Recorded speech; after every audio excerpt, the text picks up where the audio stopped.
ఓం సాయిరామ్. శ్రీమాత్రే నమః. అమ్మ బిడ్డలందరికీ నమస్కారం ఫ్రెండ్స్. ఎలా ఉన్నారండి? ఏం చేస్తున్నారు?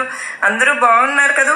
మన అమ్మ దయ వలన అందరూ బాగున్నారని, బాగుండాలని మనస్ఫూర్తిగా అమ్మవారిని కోరుకుంటూ ఈ రోజు అమ్మవారి కృప, కరుణ, కటాక్షలు మనందరిపైన నిండుగా మెండుగా ఉండాలి అని మనస్ఫూర్తిగా అమ్మవారిని వేడుకుంటూ ఈ రోజు వీడియోకి వెళ్లే ముందు అమ్మవారి ఆశీస్సులు మనందరిపైన ఉన్నాయండి ఖచ్చితంగా. అంత మాత్రమే కాదు, ఇంకా ఎవరైతే శ్రీమాత్రే నమః అని ప్రార్థనలు పెడుతూ ఉన్నారు వాళ్ళందరి తరపున అమ్మవారి దగ్గర వేడుకోవడం అనేది జరుగుతోంది ఫ్రెండ్స్. ఇంకా ఈ రోజు అమ్మవారు ఏమంటున్నారు అని అంటే గనక, బిడ్డ ఎవరైతే నిన్ను తక్కువ అంచనా వేస్తూ మాట్లాడుతూ ఉన్నారో వాళ్ళ పరిస్థితి అనేది ఇప్పుడు ఎలా ఉందో నీకు తెలుసా తల్లి అని చెప్పి అమ్మ మనకి అడుగుతూ ఉన్నారు. ఇంకా అమ్మ ఏం చెప్పబోతున్నారు, ఆ మాటలు ఏంటి అనేది తెలుసుకునే ముందు ఈ వీడియోకి వెళ్ళడానికి ముందుగా ప్లీజ్ అండి మీ అందరికి ఒక చిన్న రిక్వెస్ట్, ఎవరైతే గనక మొదటిసారిగా మన ఛానల్ ను చూస్తూ ఉన్నారో ప్లీజ్ అండి తప్పకుండా సబ్స్క్రైబ్ చేసుకోండి.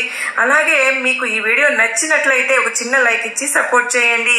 మీ ఫ్రెండ్స్ అందరికీ కూడా షేర్ చేయండి ఫ్రెండ్స్. ఎందుకంటే మీ సపోర్ట్ నాకు ఎంతో అవసరం. ఒక సమస్య ఉందండి, ఆ సమస్యతో ఎవరైనా సరే గొడవలు పడుతూ చికాకులతో ఉన్న కుటుంబం అనేది ఈ రోజు చాలా వరకు సంతోషంగా ఉంటున్నాము అక్క అని చెప్పి నాకు ఒక గొప్ప సత్యాన్ని మీరు నాకు ఈ సందేశాల ద్వారా తెలియజేశారు. మేము చాలా సంతోషంగా ఉన్నాము అని చెప్పి ఎంతో మంది చెప్తూ ఉన్నారు ఫ్రెండ్స్. మరి అంతగా మీకు నచ్చినప్పుడు మీరు చిన్న లైక్ ఇవ్వడం మాత్రం మర్చిపోతూ ఉన్నారు. ఎప్పుడైనా సరే ఏ సమస్య ఉన్నా కూడా మీకందరికి అమ్మవారి సపోర్ట్ అనేది మీకు ఎప్పుడు ఈ సందేశాల రూపంలో అందుతూనే ఉంటుంది. ఇక ఈ రోజు సందేశం ఏంటి అంటే గనక ఫ్రెండ్స్, సాధారణంగా అండి మనం ఎప్పుడు కూడా గురువారం వచ్చింది అంటే మనం అనుకుంటూ ఉంటాం ఇంకా రేపు శుక్రవారం అమ్మవారు నాకు ఎన్నెన్నో అద్భుతాలను మన కళ్ళ ముందు కనిపించేలాగా చేస్తారు అని ఎదురు చూస్తూ ఉంటాం. అలాగే ఈ రోజు నాకు పొద్దున ఒక మెయిల్ వచ్చింది ఫ్రెండ్స్. ఆవిడ పంపించిన ఒక మెసేజ్ నే నేను మీకు చెప్తూ ఉన్నాను. నిజంగా అండి అక్క, నన్ను ఎంతో మంది తక్కువ అంచనా వేస్తూ మాట్లాడుతూ ఉన్నారు అక్క, వాళ్ళ పరిస్థితి ఎలా ఉంటుందో నాకు తెలియదు కానక్క ఈ రోజు నా కళ్ళ ముందు అమ్మవారు కనిపించేలాగా చేశారు అని. ఇంకా అసలు ఏం జరిగింది అంటే అనేది ఈ రోజు తెలుసుకుందాం ఫ్రెండ్స్. ఎప్పుడు కూడా అండి మనందరం కూడా ఎలా ఉన్నా కూడా ఈ ప్రపంచంలో ఉన్న మనుషులు మనల్ని ఏదో ఒక రకంగా తక్కువ అంచనా వేస్తూ ఉంటారండి. అంటే బాగా సంపాదిస్తూ బాగా పైకి వస్తున్నాం అనుకోండి, వీళ్ళు బాగా సంపాదించుకుంటున్నారు, ఎలా సంపాదిస్తున్నారో ఏంటో, వీళ్ళకు మట్టుకు అదృష్టం కలిసి వస్తుంది, మాకు మట్టుకు కలిసి రావడం లేదని చెప్పి ఏడుస్తూ ఉంటారు.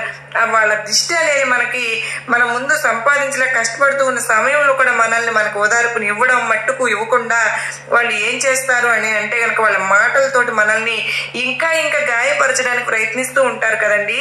అంటే అసలు వాళ్ళకి అసలు కలిసి రావడం లేదు, అసలు ఏం దరిద్రం పట్టుకుందో ఏంటో, చూడు ఎంత దరిద్రాన్ని అనుభవిస్తున్నారో, వాళ్ళ దగ్గర వెళ్ళి డబ్బులు అడగడం, వీళ్ళ దగ్గర డబ్బులు అడగడం, తీసుకోవడం, ఆ పని కూడా సరిగ్గా నిలవడం లేదు. ఒక 4 రోజులు వెళ్తే 4 రోజులు పని మానేస్తున్నారు, వాళ్ళకి అసలు కలిసి రావడం లేదని చెప్పి హేళన చేసే వాళ్ళు ఉంటూనే ఉంటారు ఫ్రెండ్స్ ఎప్పుడు కూడా. అంటే ఈ ప్రపంచం కోసం మనం బతకడం కంటే మన జీవితాన్ని మనం ఎలా ముందుకు తీసుకెళ్ళాలని ఆలోచించడమే చాలా ముఖ్యం ఫ్రెండ్స్. ఎందుకంటే ఎంతో మంది హేళన చేసే వాళ్ళు ఉన్నప్పటికీ కూడా వాళ్ళు నిజంగా ఒకళ్ళు ఇద్దరు అన్న మాటకి మనకి చేతులు ఎత్తి చూపించలేవండి. అది మనం హేళన చేసినా కూడా మనకు తెలిసిన వాళ్ళు చాలా మంది ఉంటారు. అలాగా తెలియకుండా హేళన చేస్తూ మాట్లాడుకునే వాళ్ళు ఇంకా ఎంతో మంది ఉంటుంటారు. మనం వేళతో లెక్క పెట్టలేమంటే అవునా కాదా అనే విషయాన్ని నాకు మీరు కూడా తెలియచేయండి ఫ్రెండ్స్. అలాంటప్పుడు ఒక ఆవిడ జీవితంలో అండి తను ఒక చిన్న టైలరింగ్ షాప్ పెట్టుకుంటుంది ఫ్రెండ్స్. ఆవిడ నిజంగా అండి టైలరింగ్ షాప్ పెట్టుకుని కష్టపడుతూ తన పిల్లల్ని పోషించుకుంటూ ఉంటుంది. అంటే తను సింగిల్ పేరెంట్ అనమాట, తనకి హస్బెండ్ కూడా లేరు పాపం. అలాంటి సమయంలో అండి అందరూ కూడా వేలెత్తి చూపించడం అనేది స్టార్ట్ చేశారనమాట. చిన్న వయసులోనే భర్తను పోగొట్టుకుంది. ఎంత దురదృష్టవంతురాలు చూడండి. ఒకళ్ళకి 3 పిల్లలు, వేరే ఇంతమంది పిల్లలు అవసరమా? ఒకళ్ళకంటే సరిపోతుంది కదా, 3 పిల్లలు కనాలి, 3 పిల్లలు పెట్టుకుని ఎందుకు ఇంత కష్టపడటం? వాళ్ళ పిల్లల్ని పెంచుకోలేని వాళ్ళు, వాళ్ళకు సరిగ్గా తిండి పెట్టలేని వాళ్ళు ఎందుకు 3 పిల్లలను కన్నారు అని చెప్పేసి వాళ్ళు ఒక్కొక్కళ్ళు ఒక్కొక్క రకమైన మాటలండి. ఆ టైలరింగ్ షాప్ కి వచ్చే వాళ్ళు కూడా ఒక్కొక్కళ్ళు సరిగ్గా డబ్బులు ఇవ్వడం, మళ్ళీ వచ్చినసారి ఇస్తాలే, వచ్చేటప్పుడు ఇస్తాలే అని చెప్పేసి వెళ్ళిపోవడం, ఒక్కొక్కళ్ళు కుట్టించుకుని అట్లా చాలా బాధపడేది. అక్క నేను చాలా బాధపడుతున్నాను అక్క, నేను నా జీవితం అనేది నరక యాతన అనుభవిస్తున్నాను, ఆ నరకాన్ని నేను కూడా అలాగే ఉన్నాను అని చెప్పేసి చెప్పేసి అంటూ తన మాటలు వింటూ ఉంటే చాలా బాధ అనిపించింది ఫ్రెండ్స్. నాకు కూడా మన జీవితం మనం బాధపడుతున్నాం, కష్టమో నష్టమో మనం భరిస్తూ ఉన్నాం. చూసే వాళ్ళకి ఏంటండి కష్టం, వాళ్ళకి ఎందుకు మనల్ని మనం వేలెత్తి చూపించాలి అని చెప్పి తను నన్ను అడుగుతూ ఉంటే నాకు చాలా బాధ అనిపించింది ఫ్రెండ్స్. తను ఒక్కతే కాదండి, ఈ ప్రపంచంలో ఎంతో మంది అలా ఉన్నారండి. బాగా సంపాదించే డబ్బు ఉన్న వాళ్ళకైనా సరే ఈ పరిస్థితి, లేని వాళ్ళకైనా సరే ఇదే పరిస్థితి అనేవాళ్ళు అంటూనే ఉంటారండి. మన వెనకాల నుంచి అనేవాళ్ళు అంటారు. అందువల్ల వాళ్ళు మనం వెనకాల ఏమనుకుంటున్నారు అనే మాట మనం అనుకోకూడదు. అక్కడే ఉండిపోతాం. 2 అడుగులు ముందుకు వేస్తే గనక ఒక గొప్పతనంగా మనం అనుకునేవాళ్ళు అనుకుంటున్నారు, గొప్పగా ముందుకు వెళ్ళి అనే ధైర్యం ఉంటే గనక ఎప్పుడు కూడా ఉండే.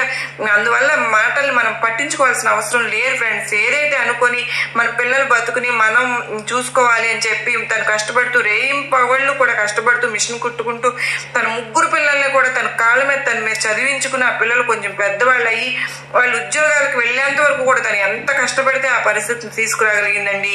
అలాగా ఉంటూ ఉన్న తన జీవితం అనేది సడన్ గా మారిపోయింది ఫ్రెండ్స్. తనను వేలెత్తి చూపించిన వాళ్ళందరూ కూడా ఈ రోజు తనను తలెత్తుకుని చూస్తున్నారనమాట. అంత పెద్ద స్థాయికి తను ఎదిగిపోయింది. నిజంగా ఇలాంటి ఒక మార్పు తనకు వస్తుందా? అబ్బో, ఒక టైంలో తను ఎలా ఉండేదో తెలుసా? అసలు 3 పిల్లల్ని పెట్టుకుని తినడానికి కూడా తిండి లేకుండా చాలా ఇబ్బంది పడుతూ సరిగ్గా డబ్బులు లేక నా దగ్గరకు వచ్చి 100 రూపాయలు ఇవ్వు, 1000 రూపాయలు ఇవ్వమని చెప్పి అప్పు అడిగి తీసుకుంటూ ఉండేది అన్నమాట. ఉన్న మాటలు లేని మాటలు కనిపించి తన నానా విధంగా బాధ పెట్టేవాళ్ళు అంటండి. అలాంటిది భగవంతుడని నిజంగా లేని వాళ్ళకు కష్టాలు పెడుతున్నారంటే వాళ్ళు అలాగే ఉండిపోరు ఫ్రెండ్స్. వాళ్ళ కష్టం ఎప్పటికైనా సరే ఫలిస్తుంది. అందువల్ల అంత కష్టపడితే ఈ పిల్లల్ని చదివించుకున్నప్పుడు పిల్లలకు కూడా అంటే వాళ్ళ 3 పిల్లలకి కూడా చదివించుకున్న చక్కగా ఉద్యోగాలు తెచ్చుకుని వాళ్ళు 3 కూడా బాగున్నారు అంటే తను ఇప్పటికి కూడా తను మిషన్ కుట్టడం ఆపలేదు. అయినా కూడా తను బాగా ఏజ్ అయినా కూడా ఎంతో కొంత మిషన్ కుట్టుకుని తన కాళ్ళ మీద తను నిలబడాలని కోరుకునే ఒక వ్యక్తి అండి తను. పాపం అలాంటిది ఈ రోజు తను ఉన్న స్థాయిని చూసి నిజంగా అండి ఇలా మిషన్ కుడుతూ ఉన్న సమయంలో ఏమవుతుంది అని అంటే కనుక తనకి కస్టమర్ గా ఒక ఆవిడండి తనకి రెగ్యులర్ గా తను కుట్టిస్తుంది. అట్లా కుట్టించుకుంటున్న ఒక ఆవిడ తనకు ఒక గొప్ప ఆఫర్ ని అంటే చాలా బాగా కుడుతుంది అనుకున్న టైంకి ఇస్తుంది. చాలా బ్లౌజ్ కుట్టిన అంటే చక్కగా అద్దినట్టు ఉంటుంది ఆ బ్లౌజ్. అసలు సరిగ్గా రాలేదన్నమాట, ఉండనే ఉండదు. అలా అంత బాగా కుడుతుంది. అలా కుడుతూ ఉన్నప్పుడు తనకి నిజంగా తను ఒక ఆఫర్ ఇస్తుంది అనమాట. చూసారా ఆవిడ ఎవరు అని అంటే కనుక సినిమా వాళ్ళకి అందరికి కూడా చేస్తూ ఉంటారు ఆవిడ. అలాంటి వాళ్ళ దగ్గర తను ఇట్లా కుట్టి ఇవ్వడానికి రెడీమేడ్ గా కుట్టి ఇలా చేయడానికి సహాయం చేస్తావా అని చెప్పి ఈవిడ్ని అడిగిందంట. వచ్చి అడిగినప్పుడు ఎక్కడైతే మనల్ని కుట్టడానికి తీసుకురండి అమ్మా, నేను చేస్తాను. అలా కాదమ్మా, మీరు మా ఇంటికి రండి, మా పిల్లలతో పాటు మా ఇంటికి రండి, మీ పిల్లలతో నేను చక్కగా మీ అందరినీ కూడా ఎలాంటి ఒక అవకాశం కావాలో నేను అంత చక్కగా చూసుకుంటాను, మీకు సపరేట్ గా ఇల్లు ఇస్తాను, మీరు అక్కడే మీ మిషన్ మీకు తగినట్టుగా కుట్టుకోవచ్చు, పిల్లల్ని చదివించుకోవచ్చు అని చెప్పి తనకు ఒక సొంత ఇల్లు ఇచ్చి ఒక షాప్ కూడా పెట్టి చక్కగా తనకు వచ్చే వర్క్ ని తనకి ఇస్తూ ఆ పిల్లలు కూడా చదివిస్తూ ఆ ఇల్లు అనేది చూడటానికి ఎంత బాగుంటుందో అండి.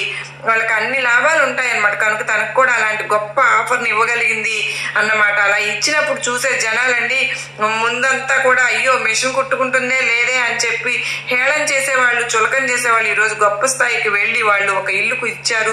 చక్కగా అక్కడ కూర్చుని తను సెటిల్ అయిపోయింది, తను ఉద్యోగం చేసుకుంటుంది అని అన్నా కూడా అది చూసి ఏడ్చేవాళ్ళు కూడా ఎంతో మంది ఉంటారు ఫ్రెండ్స్. కానీ ఒక పక్కన ఏడుపు మట్టుకే కాకుండా తనకి మట్టుకే అంత పెద్ద అదృష్టం ఎలా వచ్చింది అని అలా తక్కువ అంచనా ఎప్పుడు కూడా ఎవరిని వేయకూడదు ఫ్రెండ్స్. ఎవరి జీవితం ఎప్పుడు మారుతుంది ఎవరికి మనకే తెలియదు అసలు మన జీవితం గురించి.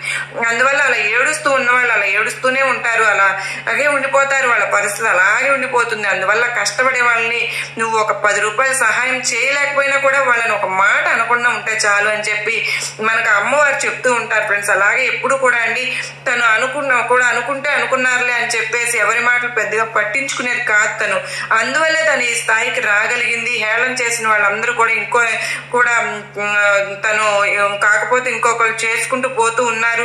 వాళ్ళ పరిస్థితి అలాగే ఉంటుంది. అందువల్ల వాళ్ళ మాటలు మనం ఎప్పుడైతే పట్టించుకోకుండా మన పని మనం చేసుకుంటూ వెళ్ళిపోతూ ఉంటామో చక్కగా మన జీవితం కూడా హాయిగా చక్కగా ముందు అనుకున్న దానికంటే ఊహించిన దానికంటే అమ్మవారు ఒక మంచి దారిలో తీసుకువెళ్తారు అన్నదే ఈరోజు అమ్మవారు మనకి ఈ కథ ద్వారా తెలియజేస్తూ ఉన్నారు ఫ్రెండ్స్. ఇది అవునా కాదా అనే విషయాన్ని నాకు మీరు కామెంట్ సెక్షన్ లో షేర్ చేయండి అండి. అంత మాత్రమే కాదు, చాలా మంది కూడా అండి ఈ వీడియోస్ ని సబ్స్క్రైబ్ చేసుకోకుండా చూస్తూ ఉన్నట్లు ఉన్నారు.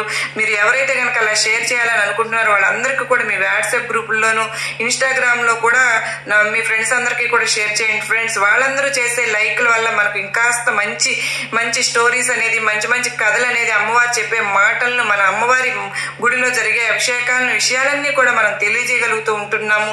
అందువల్ల మీ అందరికీ కూడా నచ్చితే కనుక ఒక చిన్న లైక్ అయితే ఇచ్చి ఎంకరేజ్ చేయండి అని చెప్పి నేను కోరుకుంటున్నానండి. ఇక ఇది అండి ఈ రోజు వీడియో. ఈ వీడియో మీ అందరికీ కూడా ఎంతో నమ్మకాన్ని, ధైర్యాన్ని కలిగి ఇచ్చింది అని అనుకుంటున్నాను.